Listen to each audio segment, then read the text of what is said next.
El Gran Premio de Holanda de 1975 cambió todo por completo y me curó, de la noche a la mañana, de esa última gran debilidad en mi conducción.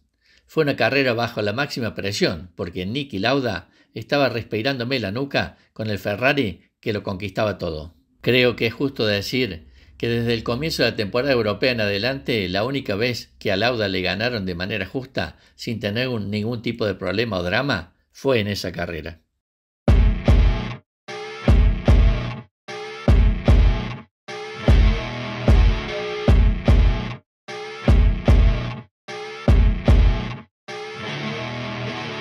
Hesketh Racing fue un equipo de constructor de automovilismo fundado por el aristócrata inglés Lord Alexander Hesketh. Participó en el campeonato de Fórmula 1 desde 1973 a 1978, donde ganó el Gran Premio de los Países Bajos de 1975 con James Hunt. También compitió en Fórmula 3, Fórmula 2 y Campeonato de Resistencia.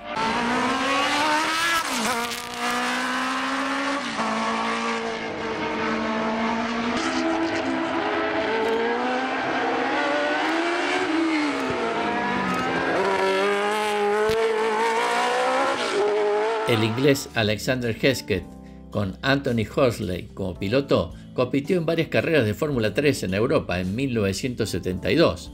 Después de aquello, contrató nada más ni nada menos que a James Hunt. A mediados de la temporada, Horsley decidió abandonar su puesto como piloto para encargarse de la administración del equipo. El equipo alquiló un March de Fórmula 2 para finales de ese año y para 1973 decidió entrar directamente a la Fórmula 1. Solo 23 años tenía Lord Thomas Alexander Fermor Hesketh cuando desembarcó en la Fórmula 1 con el Hesketh Racing. Es que en los años 70 la máxima categoría era muy distinta a la del día de hoy y permitía que entusiastas como este joven aristócrata tuviesen su propio equipo. Pero ¿quién era este personaje? En 1971, con tan solo 21 años, Thomas Alexander Fermor Hesketh había recibido la herencia de su padre, 3,5 millones de dólares en el banco y activos por otros 7 millones de dólares, el equivalente a 50 millones de dólares el día de hoy. Su primer gran gusto fue un equipo de Fórmula 3, después otro de Fórmula 2 y en 1973 el de Fórmula 1. Si en la aristocracia británica se escribiera un libro acerca de cómo dilapidar una fortuna labrada en generaciones, seguramente la trayectoria vital de Lord Alexander Fermor Hesketh sería uno de los principales ejemplos. Es cierto que hoy en día mantener palacios y castillos pertenecientes a una familia de siglo atrás es muy difícil, incluso haciendo una buena gestión, pues la historia de este particular noble es casi el paradigma de cómo fulminarse una descomunal herencia a ritmo de pole position. Y no es porque el patrón, que es como le llamaban sus empleados, fuera poco inteligente o un derrochador entregado a sus vicios. Lord Hesketh fue un gran emprendedor con ideas audaces que podrían haber triunfado, pero siempre falló en la ejecución y en su empecinamiento en errores o conceptos que habían perdido su vigencia. Habiendo crecido en la fabulosa propiedad de Easton-Newton, a un tiro de piedra del circuito de Silverstone, no era de extrañar que el joven Alexander se enganchara desde edad temprana a la droga de las carreras del motor, aunque su familia era también propietaria, dentro de su latifundio, de uno de los hipódromos con mayor prestigio del Reino Unido. Los caballos que de verdad le atraían eran los que llevaban 2 y 4 ruedas. Como tampoco que fuera una gran estudiante, en cuanto pudo disponer de su importante fortuna, montó en 1971 un equipo de Fórmula 3 junto a su amigo Bubbles Horsley.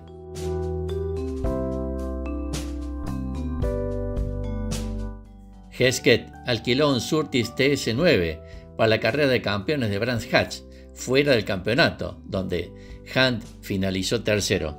Finalmente se alquiló un March 731 y con Harvey de ingeniero debutaron en el Gran Premio de Mónaco de 1973. Allí el piloto británico finalizó noveno tras rodar en sexta posición. La extravagancia del team se coronó con su extraño logotipo, un oso de peluche con un casco. Surgió por una razón muy simple. El primer auto es azul con rayas, el segundo auto era blanco con rayas rojas y azules, y ninguno de ellos funcionaba.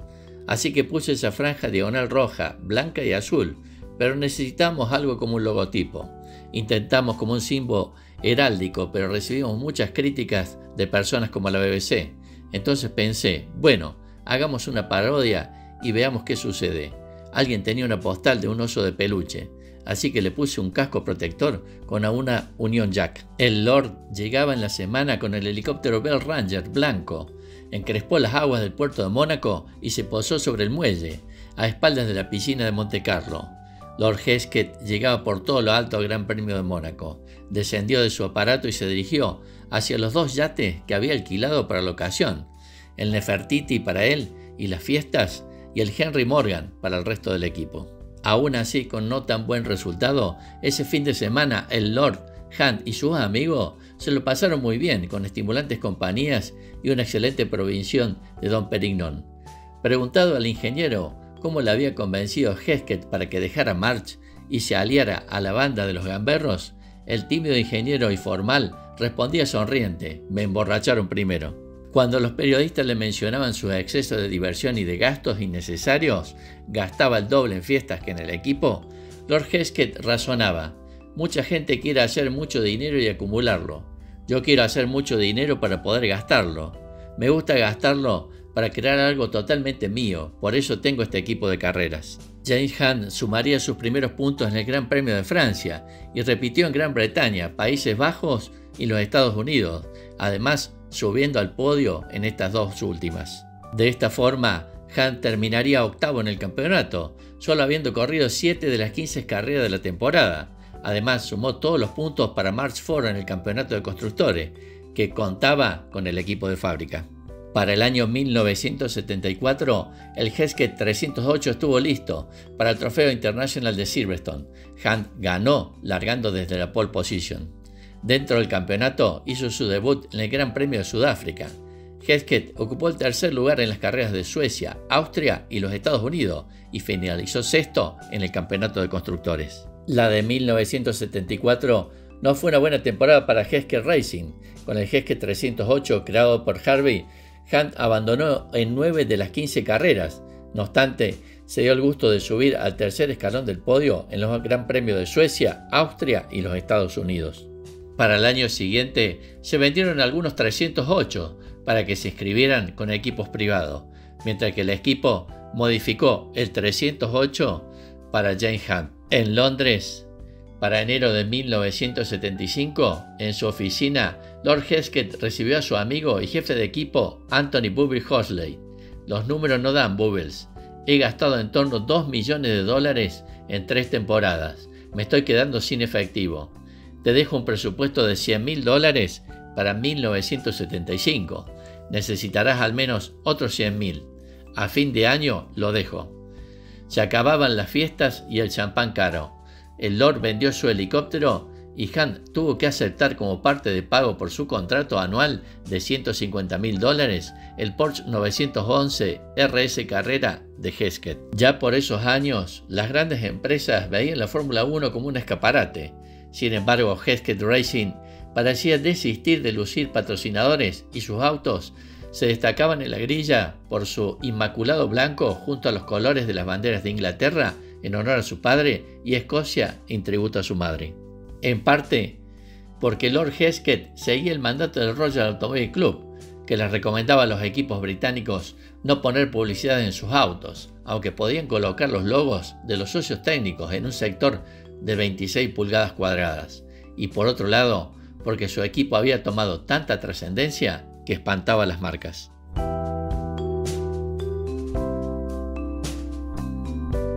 En el año 1975 me reuní con Texaco y Philip Morris en el mismo día en Nueva York.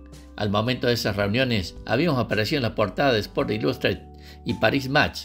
Nos encanta, pero el problema es que el equipo es más grande que el producto, me dijeron. Éramos una celebridad demasiado grande.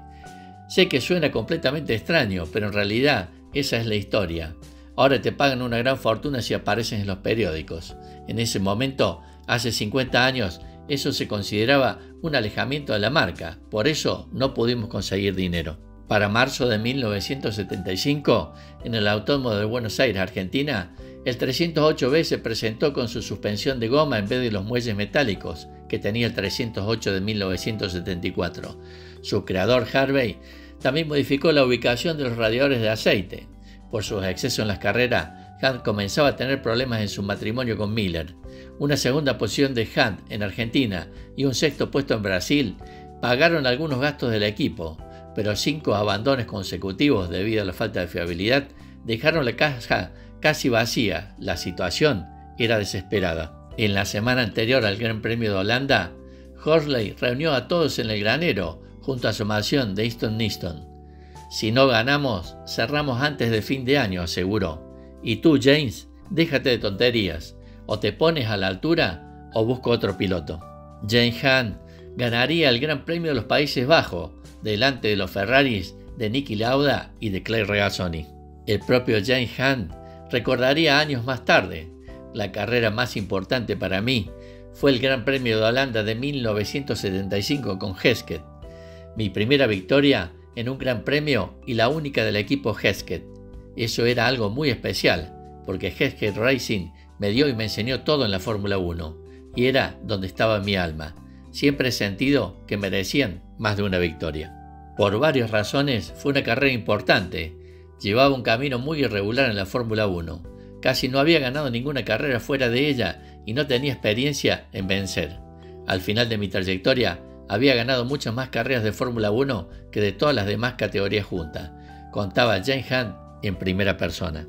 Fui muy estable en la categoría reina y nunca cometí ningún error, excepto cuando estaba liderando. Pero hasta antes de este momento había cometido varios errores cuando estaba a la cabeza, sin ninguna presión particular por detrás. El Gran Premio de Holanda de 1975 cambió todo por completo y me curó, de la noche a la mañana, de esa última gran debilidad en mi conducción. Fue una carrera bajo la máxima presión, porque Niki Lauda estaba respirándome la nuca con el Ferrari que lo conquistaba todo. Creo que es justo decir que desde el comienzo de la temporada europea en adelante, la única vez que a Lauda le ganaron de manera justa, sin tener ningún tipo de problema o drama, fue en esa carrera. Fue una carrera con pista mojada y luego seca. Lo que fue clave para la victoria fue que en carreras pasadas había observado que los slick funcionaban en pistas algo mojadas, mucho mejor de lo que la gente pensaba, y aquellos que cambiaban pronto parecían tener una gran ventaja. Había deducido que la forma de decidir el tiempo ideal para la parada en boxes era el momento en que empezabas a pensar: ahora debería comenzar a planear en cambiar los neumáticos, y entonces ese era el momento de hacerlo, porque mientras estás en boxes la pista se seca rápidamente, y cuando sales a hacer tu primera vuelta ya está significativamente más seca que cuando entraste, porque 26 autos que circulan con neumáticos de lluvia mueven mucha agua. Lauda y la mayor parte de la parrilla entraron un poco más tarde que yo. Una vez que estaba en la cabeza lo di todo. Cuando Lauda y Pierre Jarier calentaron sus gomas y se acostumbraron a las condiciones de la pista, yo tenía una ventaja de 10 segundos.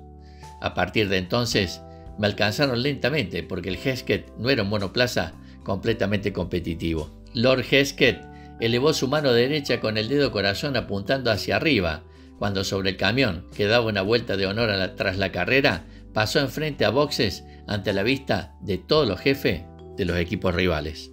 Por su parte, James Hunt sumó regularmente desde esa carrera y Hesketh Ford logró el cuarto puesto en el campeonato de constructores, solo por detrás de Ferrari, Brabham y McLaren. A finales de 1975, Lord Hesketh anunció que ya no podía competir en el campeonato mundial. James Hunt se ofreció a McLaren en reemplazo de Emerson Fittipaldi.